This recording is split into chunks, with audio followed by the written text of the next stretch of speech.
Thanks for joining me again. This is Danny Cardwell from ThoughtWrestler.blogspot.com. And last week, published a blog post titled, Why America Needs a Strong Black Conservative Movement. And the headline, the tagline, was intentionally written in a way to kind of gin up some controversy, maybe even, it was clickbait for me, I'm not going to lie. But even though I wrote that headline that way as clickbait and as a way to maybe send some people to my blog that would normally never read my post, I genuinely do mean what I said, and it's not for the reasons you would think. I think for the dialectical process to work, we need two strong political parties offering solutions to our problems. The purpose of this is that I truly believe that no one has a monopoly on right, on truth, or on the best way to move forward. And so we do need competing ideas. And I think the resolution to some of these problems will be found, through the dialectical process, through, defining the problem clearly, looking at a bunch of solutions, and then hashing out the differences between the alternative solutions and moving forward with the best one that provides the maximum amount of utility for all involved. I'm normally not a utilitarian, but with 312 million people in this country, the idea that you could get to some solution that is beneficial to everyone is, it's almost it's a fallacy, and it's almost a fairy tale.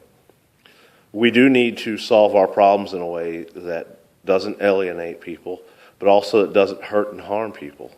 The most vulnerable in our society should have their humanity affirmed, and as we solve these problems, we should consider that, there are people that are wealthy, that are better off, that have contributed to the growing of this American economy in ways that, need to be rewarded and maybe not punished.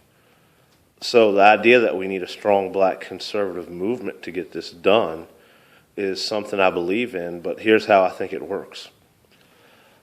African Americans make up 13% of the United States, and yet over 90% vote for the Democratic candidate in national elections. This isn't a phenomenon that just started with President Obama. He did ticket from about 91, 92% up to 96%. But the fact is that you've got 9 out of 10 African Americans in a election year voting for one candidate. That voting bloc has the power to swing elections, and especially in closer elections and in purple states, as they call them, where it's not a clear-cut winner whether the Democrat or the Republican candidate have the advantage.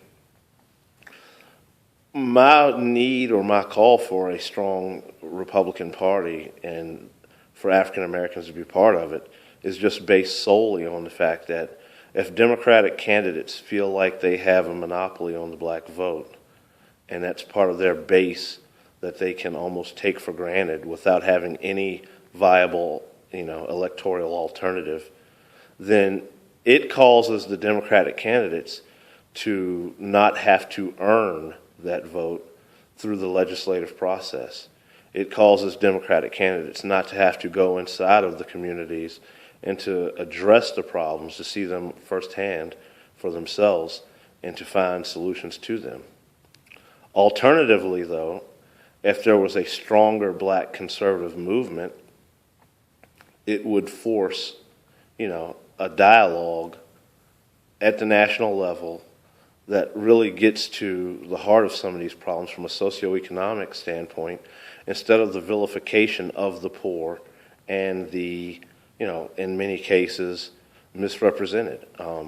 There's an idea that if you live in the inner city, that obviously you must, deserve the outcomes that you get, that you must be of a certain caliber or quality of person, that you weren't able to pull yourself by the bootstraps and do better. And publicness in many aspects and respects in this country has been vilified, and we need to get past that.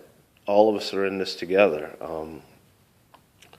So my call for a strong black conservative movement isn't because I believe they offer any, substantially better solutions, but that having those votes contested and having those votes something that are up for grab would push the greater society forward, because it would force candidates to offer solutions that are much more realistic. It would make candidates have to go into these urban areas, and I hate that word urban, but it would make candidates have to go into these urban areas and compete for the vote in a way that they haven't had to in several decades now. Those are my thoughts on that. I think it was a really good blog post, but again, I would think that because I wrote it. And I did cite a black conservative writer in the post, Chidike Okim.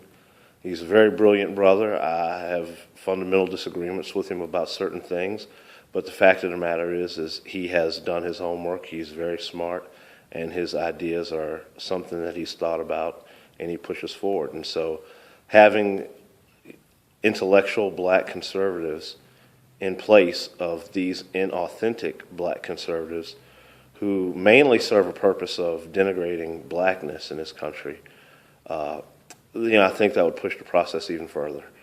So once again, I want to say thank you for supporting the blog. Thanks for watching the videos. Have a blessed day. Peace.